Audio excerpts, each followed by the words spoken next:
Good evening, everyone. Welcome to our post-game press conference. We have here Cesc Robles and Pauline Gaston of the Cherry Eagle Crossovers who won in 5 sets against the Galleries Tower High-Risers. First off, Cesc, congratulations sa win. 21 points in this game. Anong masasabi mo sa performance ng team despite it stretching into 5 sets? Yun nga, effort talaga ng lahat yun. Nung unang tatlong set, parang yun nga, hindi maayos yung galaw namin, parang malamya. Pero lumabas naman po sa fourth set. Yun nga, sabi ko, effort ng lahat yun. Gustong manalo ng lahat. So, yun. Thank you, Cesc. And for Pauline, nung fourth set, rin yung sa kumuhay sa team. So, ano lang yung masasabi mo sa naging performance ng team overall against Galleries? Ang tumata kasi sa isip ko is yung sinabi nga ni Coach Norman last game. Ang puntos ng isa, puntos ng lahat. Tapos ang error ng isa, error ng lahat. So, in relation to what Princess said, it was really our whole team effort. It started with yung mga magandang pasa ni Jennifer. Kaya nakapag-deliver na ng mga sets yung setter. Kasi nandyan na yung magandang pasa. So, everything just started to flow come the fourth and fifth set. Na talagang it was a whole team effort. Kaya hindi ko nga alam sino pipiliin ng POG kasi lahat nag-step up. Alina came from the bench, she was able to step up. All the people that the coaches trusted to put in, talagang nag-deliver sila. And it started with training pa lang. So, I owe everything then to the coaches.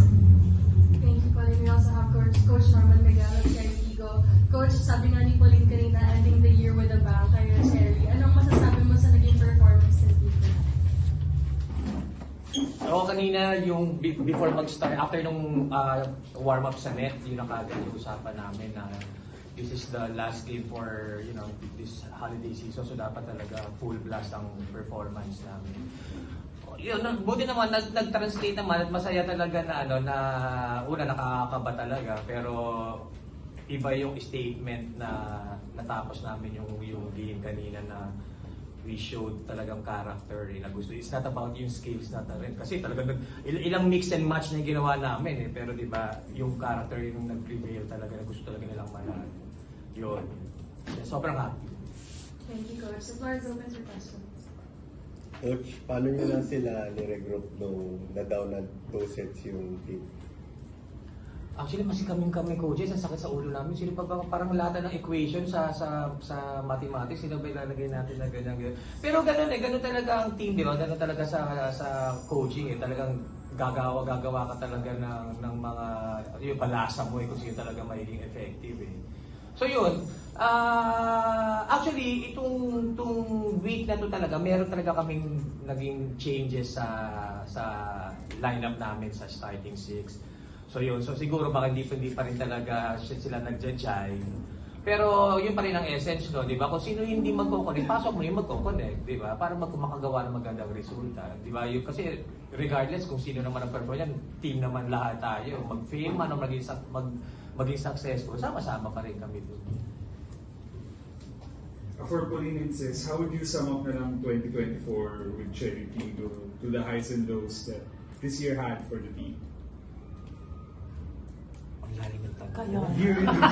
In one word, ganon. Siguro, for me, it's trust the process. Kasi nga, this is rebuilding. But naniniwala lang ako sa process, naniniwala ako sa coaches, and naniniwala din ako sa teammates ko na lalabas at lalabas yung sinasabi nga ni Coach Norman ng mga connection. And the jive and the chemistry. Yun nga, at the end of the day, kahit nandun yung skills, dapat nandun din yung character. So, I know that 2024, we also, it was also a challenge of our character. So, hopefully, mas lumabas pa yung kung sino man kaming Cherry Eagle in 2025. Yan. Ikaw naman, anong sa... Same question, sir. Mahaba na lang sagot natin. Okay, nagot na lahat. Sa akin siguro, nasabi naman lahat ni Ate Pongge, siguro sa akin condition ng katawan and yung mental namin. Kasi ngayon nga, mahaba yung season. Kailangan sa 2025, prepared kami palagi. Physically, sa kampano. And Coach, same question din po for you from college to the pros. Madami pong changes sa inyo this year and with success and may challenge po. So, kamusta na po itong year na to para sa inyo personally? But for me, kasi coming from dun sa collegiate level, no, tapos dito na sa pro, maraming players din naman, ako kilala ko na rin naman na sila, di ba? Then also the rest of the coaches, magkakasama na rin naman kami sa mga trabaho in the past. Tapos meron din mga players from NU. Hindi ako ganong nahihirapan. Alam mo, sa totoo lang, I'll be honest, this is hindi na to off the record. Ang swerte ko sa coaching staff ko. Kasi, alam mo yon, yung batuhan lang kami ng batuhan. Kung si coach, pasok natin si ganito. Coach, ano sa tingin mo to? Coach, ano? Ganon ka-healthy. Di ba? Ayoko naman siya pero for me, masaya ako sa relationship ko kanila. Tapos yung relationship namin sa mga players. Parang ganon. Sa akin kasi importante yung ganon, yung connection mo sa players. Kung anong manner mo yan makukuha, regardless kung kasi sinasabi ko, hindi ako yung fatherly image na as a friend ako na magko-connect sa inyo na yun. So, ngayon nata-translate naman pero mahaba pa siya, mahaba. Coach, may update na ba kay Mylene tsaka kay Ivy kung makakabalik na sila sa next year? Paano ba to? Well, yung calendar yung calendar ng mga PT sa SNC nababawasan na kasi nakikita na naman namin saka everyday naman talaga silang masipag bumalik. Alam mo yung bumalik sa pagpapakondisyon. Hopefully I think mas mukhang si Amy mas mapapaaga pa. Parang gano'n.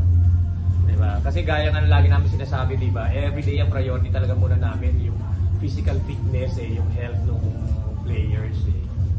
Diba? Kasi ang haba ng tournament talaga na to. So yun. Coach, paano lang po i-spend ng team yung vacation? Ano po mga i-adjust nyo yung break? Napag-usapan na namin, well actually, i-announce ko pa lang. No? Originally, hanggang 22 pa kami magte-training. Pero na-realize ko, Sunday pala yung 20. Tuloy natin na Sunday, di 21 na lang tayo. Pero magte-training pa rin kami. Pag-uusapan na yung mga coaches yung program for the yung remaining days before Christmas. Coach, 4-2 po kayo ngayon. Ano lang po yung gusto nyo pang makita dito sa team na to entering 2024? Sa totoo lang, hindi naman talaga gaya ng sinasabi din nila, mas gusto namin makita sa kanila ma-develop talaga yung leadership sa yung character di ba? Yung skills everyday matuturo ko yan Pero yung mga yung kung paano nila ipapakita na kunyari like ito kung tutuusin nakakasla ka disappoint na parang almost give up na muntik na pero hindi di ba? Lumaban pa rin sila. So yun yung gusto namin ma-develop talaga sa kanila. For Colinenses, 4-2 record kayo for solo fourth. After everything na nangyari sa Chendigo prior to the season, may gulat factor ba sa inyo na you're sitting in solo fourth nga na nakaapat ng panalo na and heading into the Christmas break na may panalo ganito? Gulat factor.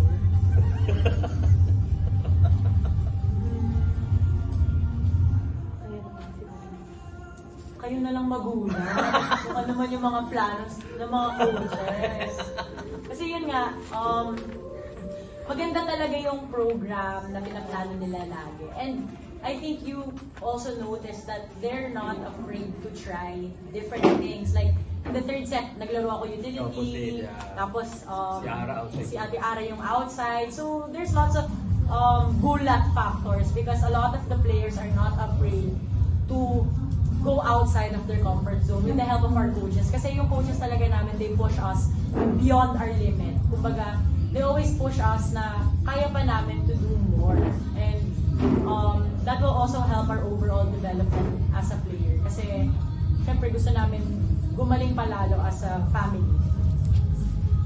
Coach, ano siguro masasabi mo sa naging efforts ni Pauline nung 4th set at 5th set backs against the wall, pero siya nag-step up in terms of scoring para manalo kayo today? Alam mo sa totoo, talaga na. Pero alam, nakakagulan talaga. Pero actually si Ponggay kasi, everyday sa training yan, siya yung talagang maraming coach, paano ba gagawin sa ganito? Coach, ganyan. And maganda na-apply niya na talaga, 'di ba? And game yun yung ilang points na binigay niya na yung push, also yung dig. Game changer talaga kanina yun sa totoo lang, 'di ba? Nakaka-proud. Thank you, Coach. Thank you, Cesar. Thank you, guys. Thank you. Merry Christmas.